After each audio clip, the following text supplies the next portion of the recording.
I used to be put down because of the way I dress, the way I act, or people who I hang out with. People just walk by and say stupid things. Prejudice is sort of contagious. I couldn't really do anything because I just went into the new school and I didn't really know anybody. So he comes over to me and spit in my sandwich, and he was standing there laughing. And they made her like feel like stupid, and she didn't understand. I just walked away and then they were laughing and I just walked away. Every child deserves to learn in a safe, caring, and respectful environment. But sadly, many children are denied this basic right. The whole atmosphere of bullying, of disrespect, of violence in the schools is so much greater now than it used to be. Older kids will think they're cool and just book the younger kids, you know, slam their books on the floor, the papers go flying. A lot of it happens out of the sight of other adults. It happens in the hallways, on the way to school, in the bathrooms. I think it's a lot of denial on the adults' part, you know, not wanting to bring up a topic. But ignoring it only makes it worse, allowing name-calling and bullying to multiply unchecked.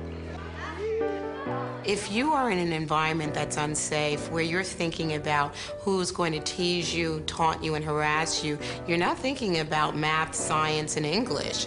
It's very difficult to succeed academically if you're hurting or if you've been hurt. Can you help me really quickly? When we talk these days about accomplishing the academic goals of No Child Left Behind, the great fear is that we can leave children behind in a very hurtful way. In July 1531, Henry left. Every day, about 160,000 children miss school out of fear of being bullied, harassed, or humiliated. And gave them to Anne Boleyn. That's the statistic from the American Psychological Association.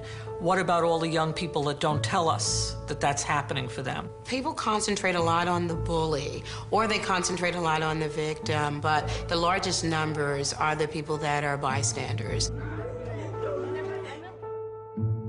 6 out of 10 American teens witness bullying at least once a day. Allowing name-calling and bullying compromises student performance, damages mental and physical health, and perpetuates a cycle that can lead to ever greater forms of violence.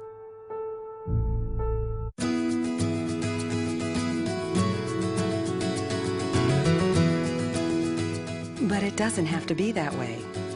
Teachers and students can create environments where differences are celebrated and harassment isn't tolerated. All it takes is respect. Operation Respect. The work of Operation Respect is a wide work of turning around schools in this country to be ridicule-free, violence-free, growing communities for our children. One of the ways we do that is through the Don't Laugh at Me program. At the heart of the program is a song. And I know how it feels to cry myself to sleep. I'm that kid on every playground that's always chosen last. A single teenage mother trying to overcome my past. You don't have to be my friend. Is it too much to ask? Don't laugh at me, don't call me names, don't get your pleasure from my pain. In your times we're all the same, someday we'll all have perfect wings. Don't laugh at me. When Peter, Paul, and Mary first heard the song Don't Laugh at Me, something remarkable happened. We started talking about something we had never discussed in 38 years of being together. We had never talked about how we had been affected by teasing and bullying and disrespect. There are many kids who deliberately do badly in school rather than allow themselves to continue to be what is for them tortured. Peter Yarrow realized that the song could be a catalyst for change. Operation Respect became the vehicle for that change. It touches at the heart first. And my belief is that you can't get to the head without going through the heart. I rather doubt that anyone could hear it for the first time and not be moved. And then you listen to the words, and you have a feeling inside of you like, wow, that could be me. And hearing it just makes you feel like someone else understands you. If you know what it's like to be in a classroom with that age student and to have them so focused, it's an amazing thing. Well, what happens if we make a mistake? Don't Laugh at Me is more than a song. It's part of an entire curriculum to help educators and youth leaders create safe environments where every child matters. I got the program and I use it with a resiliency group, my success builders. These are the toughest, the least resilient, the children that are likely to drop out. It has absolutely transformed my children. And music, I'm gonna get real emotional. Music was the way in. These children, their shells were so thick, and their hearts are open now. We have a very community-based school, and these were the kids that would not come into my office, would not even look at me because of the authority position. And that's not the way it is now. These gang family 6th grade boys hug, use the word love, their hearts are open. I'm a firm believer that if you open up that heart and it's not distracted by a whole lot of other stuff, then I can get all those academic results that I want for the young people and that they want for themselves and that their parents want for them. Over 75,000 education packets have been distributed across the country, enriching the lives of over 400,000 students from grades 2 through 8 and beyond. I'm always interested in his results. How do you know anything is happening? Whether I'm in Vermont, whether I'm in Connecticut, whether I'm in Florida, I can go up to Canada and they'll tell you about Peter and Don't Laugh at Me, Operation Respect. Operation Respect materials are free, easy to access, and practical. You could just go online and download all the information, and you get the whole curriculum and materials to run the program in your schools. Any individual teacher or counselor or parent can get a free copy of the curriculum guide, the videotape, and the CD. Operation Respect also conducts regular training programs to give teachers the skills they need to create a safe climate of mutual respect in the classroom. I thought about special education. Over 25,000 educators have participated in Don't Laugh at Me workshops. It takes financial resources. Each individual in their own way can be supportive. Those who are involved in education, of course, can introduce the program and this concept to their own schools. And every individual can be an advocate. It has made fundamental changes in the students in my school. Classrooms that were splintered and children that weren't getting along are now getting along. This is prevent the problems. This is helping people figure out what to do before the problems happen and how to stop them from happening. One of them came up to me and said, "Hey, that's me. I'm the bully. Can you help me? I want to change." And it was so wonderful. It was probably the best day of my entire career. You don't have to fear going to school and being made fun of. You don't have to sit in a classroom and be afraid of saying something because somebody's going to laugh at you.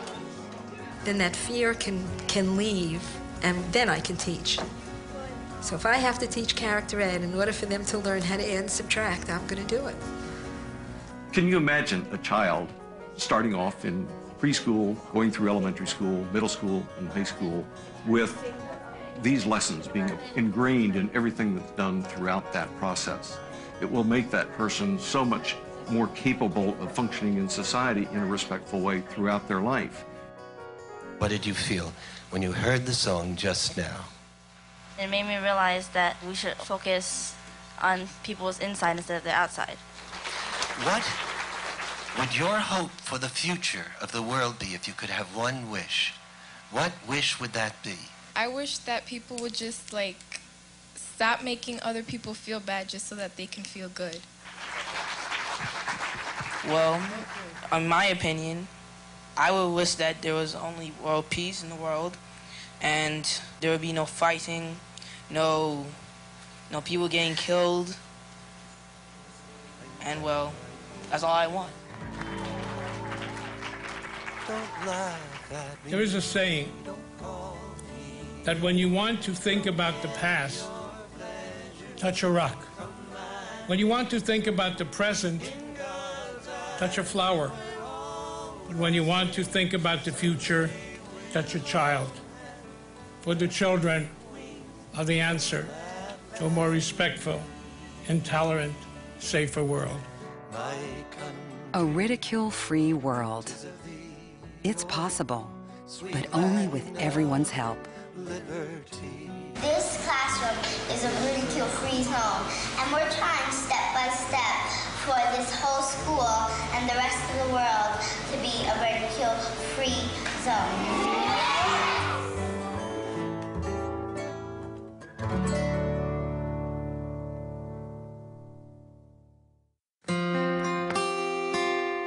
To learn how you can get involved with Operation Respect, visit our website.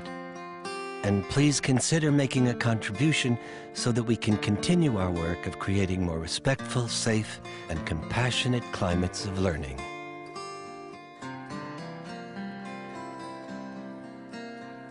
So weave, weave, weave me the sunshine out of the falling rain. Weave me the hope of a new tomorrow. Fill my cup again. If only I could heal your sorrow, shine on me again. I'd help you to find your new tomorrow, shine on me again. Weave, weave, weave me the sunshine out of the falling rain. Weave me the hope of a new tomorrow, fill my cup again. Weave me the hope of a new tomorrow, fill my cup once again.